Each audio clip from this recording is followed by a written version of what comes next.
Black dad tells board CRT keeps racism on life support. Then they voted. 6th grade teacher who resigned over mask mandates speaks out on Fox and Friends. A father in Colorado Springs who is the descendant of slaves slammed critical race theory during a public school district's board meeting, saying racism in America would by and large be dead if not for institutions such as the education system keeping it on life support. I am a direct descendant of the North American slave trade.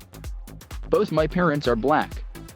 All 4 of my grandparents are black, all 8 of my great-great-grandparents, and all 16 of my great-greats.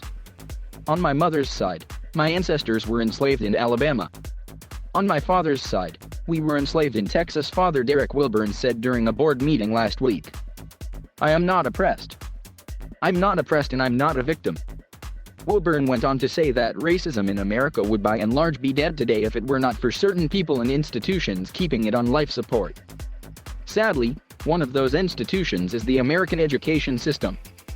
The father of 3 went on to say that he can think of nothing more damaging to a society than to tell a baby born today that she has grievances against another baby born today, simply because of what their ancestors may have done 2 centuries ago.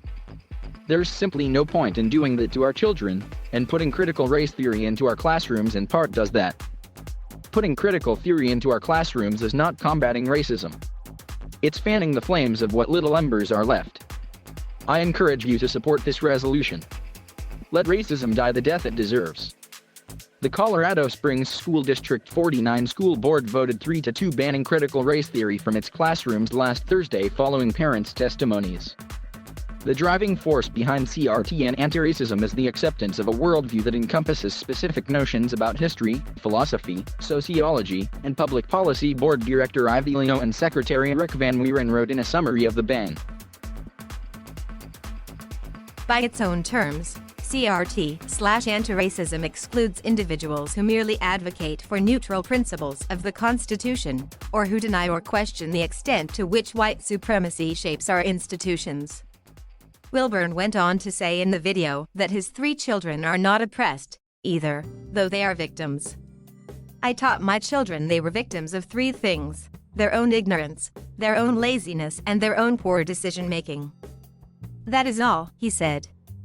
The video, which has been viewed hundreds of thousands of times on social media, comes after dozens of other parents have voiced outrage during board meetings due to critical race theory being implemented in classrooms. One teacher in Kansas even recently resigned from his job over critical race theory and a mask mandate in his school district. As a teacher, I can see these things, but after talking to hundreds of parents, they can't.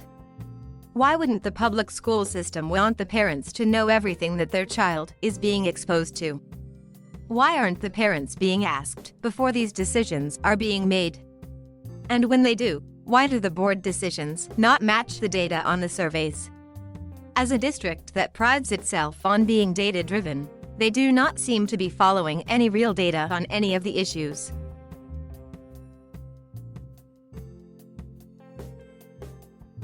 Thank you for watching. Please subscribe,